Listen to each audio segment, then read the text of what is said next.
बिस्मिल्लाहिर्रहमानिर्रहीम। Welcome student. आज आप लोगों का जो किंगडम एनिमेलिया है उसका आप लोग नेक्स्ट फाइलम पढ़ेंगे, फाइलम एनिलिडा। फाइलम एनिलिडा जो है ये भी आपके बुक के यानी कोर्स के अंदर one of the most important जो फाइलम्स हैं उनमें से एक है। इसमें से भी बहुत से शॉर्ट क्वेश्चंस जो हैं वो अवेलेबल हैं, इसमें आ जाते हैं। और फिर हमेशा की तरह डायाग्राम्स अवेलेबल नहीं है जिसके अंदर स्टूडेंट्स को समझने में मुश्किलात पेश आती हैं। तो आज हम लोग इसका रिव्यू करेंगे फाइलम एनिलिडा का। फाइलम एनिलिडा का जो इंट्रोडक्शन है, ये एनिलिडा जो है ये एक लैटिन वर्ड से आया है। इसका मतलब होता है लिटिल रिंग, क्योंकि इसकी बॉडी के ऊपर रिंग्स होते हैं, इसी वजह से इनको लिटिल रिंग के नाम से लिया जाता है। दूसरा ये है कि इनको हम लोग सेगमेंटेड वर्म्स भी कहते हैं, क्योंकि आप देख सकते हैं इनकी बॉडी के ऊपर सेगमेंट्स होते हैं, तो इसी वजह से इनको ये बताया जाता है। हैबिटेट के हवाले से अगर हम बात करें तो ये कुछ मैरीन है। मैरीन के अंदर नायरियसिस की एग्जांपल आप लोग एमसीक्यू में आपसे पूछी जा सकती है। कुछ फ्रेश वाटर में होते हैं। फ्रेश वाटर के अंदर जो है इसके अंदर एग्जांपल आपके कोस्ट में से है स्टाइलिया है। और डैम्प सॉइल, नम मिट्टी होती है, गीली मिट्टी होती है, उसके अंदर पाए जाते हैं अर्थवर्म वगैरह। मोड ऑफ लाइफ से मुराद ये ली जाती है कि ये अपनी जिंदगी कैसे गुजारते हैं। अब इनमें दो कैटेगरीज हैं, इनमें से कुछ फ्री लिविंग है और कुछ पैरासाइट हैं। और पैरासाइट के बारे में आपको मालूम है कि पैरासाइट जो है अपने होस्ट से खुराक हासिल करता है, और इसकी एग्जाम्पल लीच यानी लीच भी इसमें आ जाएगा। फ्री लिविंग के अंदर अर्थवर्म है जो अपनी खुराक इंडिपेंडेंटली किसी दूसरे पे डिपेंड किए बगैर जो है वो हासिल किया कर सकता है, ये होस्ट के ऊपर जो ये गुजारा नहीं करता। बॉडी स्ट्रक्चर्स के अंदर अगर हम लोग देखें, इसको हम लोग मेटामेरिकली सेगमेंटेड कहते हैं। इसकी वजह क्या है? एक तो ये है कि इसके सेगमेंट्स जो हैं वो इक्वल साइज में जा रहे हैं, आप देख रहे हैं। और दूसरी बात ये है कि इसके ऑर्गन्स जो हैं वो रिपीट होते हैं। कुछ ऑर्गन्स ऐसे हैं जो रिपीट होते हैं हर सेगमेंट के अंदर, इसी वजह से इनको मेटामेरिकली सेगमेंटेड भी कहा जाता है। सेगमेंट्स जो है बहुत क्लियरली नजर आ जाते हैं अगर आप गौर से देखें कि एक्सटर्नली ये कॉन्स्ट्रिक्शंस हैं, ये देखें ये अंदर की तरफ को कॉन्स्ट्रिक्ट हुए हुए हैं, और इंटरनली इसके अंदर दीवारें होती हैं कैविटी के अंदर, तो लिहाजा ये कॉन्स्ट्रिक्शंस भी हैं। और अंदर सेप्टा, दीवारों को आप लोग सेप्टा बोलते हैं। जैसे कि लास्ट टाइम ये जिक्र हुआ था कि आगे जितने भी आप लोगों ने अब एनिमल्स पढ़ने हैं वो बाइलेटरल सिमेट्री से ताल्लुक होगा, ट्रिप्लोब्लास्टिक होंगे, सिलोमेट होंगे। फिर सिलोमेट हैं, फिर वो इंट्रोडक्टरी लेक्चर नंबर 1 में अगर आप देखें मीजोगम, इसमें दो हिस्सों पे मुश्तमिल है, पाइटल और विजरल, और इसी को ही हम लोग ट्रू सिलोम बोलते हैं। ये लेक्चर नंबर 1 में हमने डिस्कस कर लिया था। और इसके अंदर सिलोमिक फ्लूइड मौजूद होता है, और इसी के प्रेशर की वजह से कुछ मसल प्रेशर डालेंगे फ्लूइड के ऊपर, जिसकी वजह से इसको सपोर्ट मिलेगी, मूवमेंट मिलेगी। इसी वजह से इस तरह के, क्योंकि इसमें हार्ड स्केलेटन तो होता नहीं है, फ्लूइड फिल्ड स्केलेटन है, लिहाजा इसको हम लोग कहेंगे हाइड्रोस्टैटिक स्केलेटन।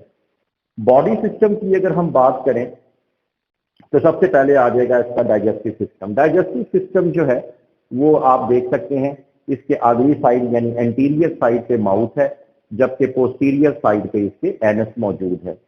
अब ये ट्यूब की तरह है, लिहाजा इसका डाइजेस्टिव सिस्टम जो होगा वो ट्यूब लाइक होगा। और इस डाइजेस्टिव सिस्टम में मुख्तलिफ किस्म की जो कैविटीज हैं वो मौजूद होंगी, जैसे फेरिंक्स भी होगा, स्मॉल इंटेस्टाइन भी होगा, इलियम भी होगा, तो इस तरह लार्ज इंटेस्टाइन भी होगी। तो इस तरीके से चलो मुख्तलिफ कंपार्टमेंट्स होंगे जैसे ह्यूमन में होते हैं, उससे मिलते जुलते। फिर इसके अलावा माउथ पे आगे एक ओवरहंग है। ओवरहंग से मुराद ये है कि आगे की जानिब एक आउट ग्रोथ है। इस आउट ग्रोथ को हम लोग बोलते हैं प्रोस्टोमियम। तो ये आपसे एमसीक्यू में पूछा जा सकता है। बुक में ये डायग्राम प्रोस्टोमियम की अवेलेबल नहीं होगी। एक्सक्रीशन जो है बताया था आपको कि removal of waste material, specially nitrogenous waste, metabolic waste, तो उसके लिए इसके अंदर नेफ्रीडिया जो है या मेटानेफ्रीडिया जिसको हम कह सकते हैं, ये मौजूद होते हैं। नर्वस सिस्टम जो है, इसके अंदर नर्वस सिस्टम जो है, ब्रेन जो है वो प्रेजेंट होता है। तो ब्रेन जो है इसमें प्रेजेंट है। अब यहाँ पे फिर यहाँ पे मसला आएगा, डायग्राम कोई नहीं है। यहाँ पे अगर देखें ये ब्रेन है जी इसका एंटीरियर साइड पे, आगली साइड पे, और इसमें से ये देखें डबल दो नर्व कॉर्ड निकलती हैं, पूरी बॉडी में जाती हैं और डबल वेंट्रल, जैसे बताया था ऊपर वाला हिस्सा इसका डॉर्सल, नीचे वाला हिस्सा इसका वेंट्रल, तो वेंट्रल साइड से इसकी डबल नर्व कॉर्ड जो है, और इस नर्व कॉर्ड से मजीद नर्व निकलती हैं जो कि हर सेगमेंट के साथ जाके अटैच होती हैं ताकि जानवर को मुकम्मल तौर पे इंफॉर्मेशन जो है, कम्युनिकेशन जो है वो ब्रेन तक और ब्रेन से पूरे बॉडी पार्ट तक जा सके, हर लिहाज से वो कनेक्टेड हो।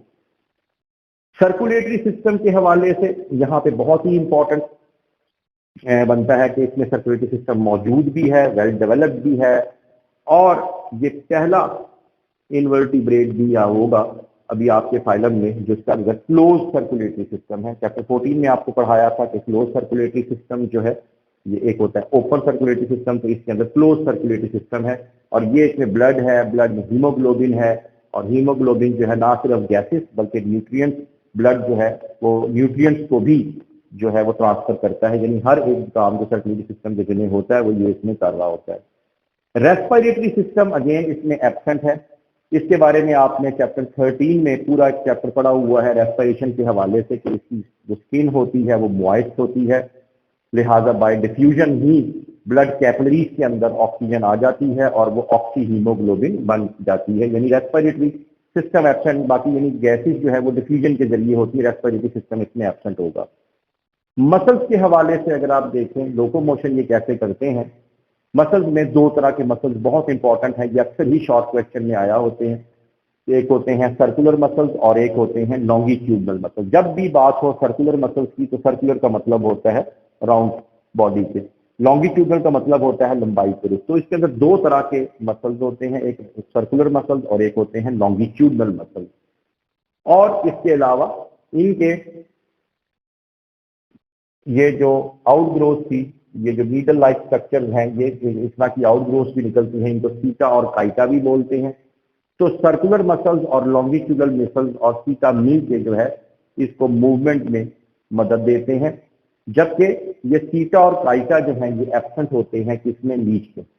रिप्रोडक्शन के हवाले से इनके अंदर कॉमनली जो है ये सेक्सुअल रिप्रोडक्शन करते हैं, और अर्थवर्म जो है ये हर्मैफ्रोडाइट होते हैं। हर्मैफ्रोडाइट का मतलब कई दफा बता चुके हैं कि मेल और फीमेल सेक्स ऑर्गन एक ही एनिमल में होते हैं, जबकि इसमें एक्सेप्शनली आपके पास नारियस जो है ये आ रहा है। आपके कोर्स के हवाले से बात कर रहा हूँ सिर्फ, वो क्या है, यूनिसेक्सुअल है, इसमें यानी सेक्सेस जो है वो सेपरेट है, मेल पैदा होंगे फीमेल पैदा होंगे।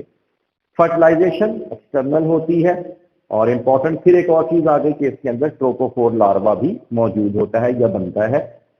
तो नारियस के अंदर हम आगे देखेंगे कि वो लार्वा नहीं बनता, सॉरी अर्थवर्म के अंदर जो है लार्वा नहीं होता, तो कुछ के अंदर जो है लार्वा बनता है, कुछ में लार्वा नहीं बनता भी। मैं आपको थोड़ी देर बाद इसको मजीद क्लियर कर देता हूँ कि ट्रोपोफोर लार्वा जो है ये अर्थवर्म में नहीं बनेगा।